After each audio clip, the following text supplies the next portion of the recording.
Direct സെല്ലിംഗിൽ ഒരു കമ്പനിയിൽ ഡിസ്ട്രിബ്യൂട്ടറായിട്ട് join ചെയ്ത് ആ കമ്പനിയിൽ ഒരു നല്ല ലെവലൊക്കെ അച്ചീവ് ചെയ്ത് എന്റേതല്ലാത്ത കാരണങ്ങൾ കൊണ്ട് ഡയറക്ട് സെല്ലിംഗ് നിർത്തി ഇന്ത്യയിലെ ഏറ്റവും വലിയ ഒരു FMCG കമ്പനിയാണ് ഹിന്ദുസ്ഥാൻ യൂണിലീവറിന്റെ ഡയറക്ട് സെല്ലിംഗിൽ ഒരു ഡിവിഷന്റെ ഹെഡായിട്ടിരുന്ന് മറ്റൊരു കമ്പനിയുടെ CEO ആയിട്ടിരുന്ന് ഡയറക്ട് സെല്ലിംഗിന് ഇനി പരിപാടി നിർത്തി ഇനി ഡയറക്ട് സെല്ലിംഗിൽ ഞാൻ ഇല്ലാന്ന് പറഞ്ഞ് മാറിയിരുന്നെങ്കിലും ഞാൻ ഇന്ന് ഈ ബിസിനസ്സിലേക്ക് വരാൻ കാരണമായ രണ്ട് കാര്യങ്ങളാണ്.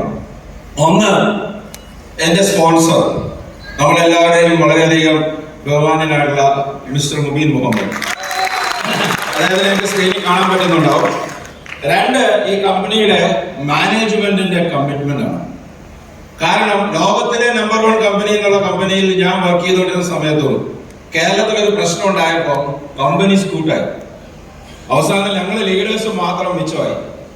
അന്ന് ഞങ്ങൾ സ്റ്റേജിൽ നിന്ന് ഇത് മോശം കമ്പനിയാന്ന് പറഞ്ഞിരുന്ന ഈ കമ്പനിയുടെ മാനേജ്മെന്റിനെ ഒരു ഡിസ്ട്രിബ്യൂട്ടറിന് പോലും ഒരു പ്രശ്നം പോലും അവരുടെ ഒരു രോമത്തിൽ തൊടാൻ പോലും ഈ മാനേജ്മെന്റ് സമ്മതിച്ചില്ല എന്നുള്ളതാണ് എന്നെ ഏറ്റവും കൂടുതൽ അത്ഭുതപ്പെട്ടത്. സീരിയസ്ലി ഇത് ഹൃദയത്തിൽ എന്ന് പറയുന്ന വാക്കുകളാണ്, ഇതൊരു എഡിഫിക്കേഷന്റെ വാക്കല്ല.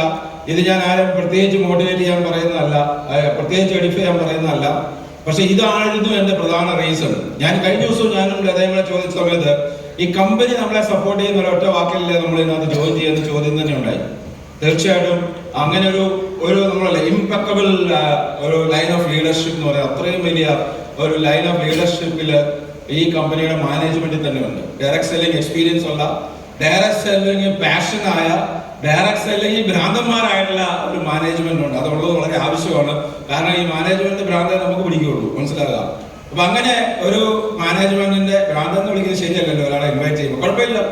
കുഴപ്പമില്ല. അദ്ദേഹം മലയാളിയാണ്. അദ്ദേഹം വളരെ സരസമായിട്ട് നമ്മളൊരു സത്യനന്ദിക്കാരന്റെ ഒക്കെ സിനിമ കാണുന്ന പോലെ കണ്ടുകൊണ്ടിരിക്കാൻ പറ്റുന്ന ഒരു സെഷനാണ്. ഒരു വളരെയധികം സരസമായിട്ട് ബിസിനസ്സിനെ വളരെയധികം അദ്ദേഹത്തിന്റെ ലാംഗ്വേജ്, പൂനെയിൽ ജീവിച്ച് വളർന്ന മലയാളി ആയതുകൊണ്ട് ചില ലാംഗ്വേജിനകത്ത് ചില രസകരമായിട്ടുള്ള വാക്കുകളൊക്കെ ഉണ്ടായേക്കാം. നമുക്ക് ഇഷ്ടപ്പെടും സാർ, ധൈര്യമായിട്ട് അതൊക്കെ സംസാരിച്ചോളാം. സാറ് ഈ ബിസിനസ്സിനകത്ത് ശരിക്കും പറഞ്ഞാൽ എന്നെ പേഴ്സണലായിട്ട് മോട്ടിവേറ്റ് ചെയ്യാനുള്ള ആൾക്കാരിൽ ഒരാളാണ് അദ്ദേഹം. എപ്പോ കാണുമ്പോഴും വളരെ സന്തോഷത്തോടുകൂടി, വളരെ ആവേശത്തോടുകൂടി നമുക്ക് ചെയ്യാമെന്ന് പറഞ്ഞ് കഴിഞ്ഞ വർഷം ഈ സമയത്ത് മാരിയറ്റിൽ വെച്ച് 2 ദിവസത്തെ, കൊച്ചി മാരിയറ്റിൽ വെച്ച് 2 ദിവസത്തെ റെസിഡൻഷ്യൽ പ്രോഗ്രാം ഉണ്ടായിരുന്നു. ആ തിരക്കിട്ട് അദ്ദേഹത്തിന്റെ സമയത്ത്, അദ്ദേഹത്തിന്റെ ഫാമിലിയെ കാണാൻ പോകുന്ന, അച്ഛനും അമ്മയെ കാണാൻ പോകുന്ന സമയത്ത്, ആ സമയത്ത് പോലും അദ്ദേഹം 2 ദിവസം നമുക്ക് വേണ്ടി അവിടെ സ്റ്റേ ചെയ്ത് നമ്മളെ ലീഡേഴ്സിനോട് സംസാരിച്ച ഒരു വലിയൊരു വ്യക്തിത്വത്തിനാണ് ഞങ്ങൾ ഇൻവൈറ്റ് ചെയ്യാൻ പോകുന്നത്.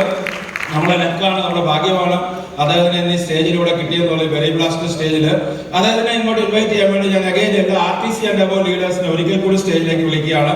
കാരണം അദ്ദേഹം ഇന്ന് ഈ ബിസിനസ്സിനെ നമുക്ക് മുന്നോട്ട് നയിക്കാൻ പ്രചോദനം തരുന്ന ഏറ്റവും പ്രധാന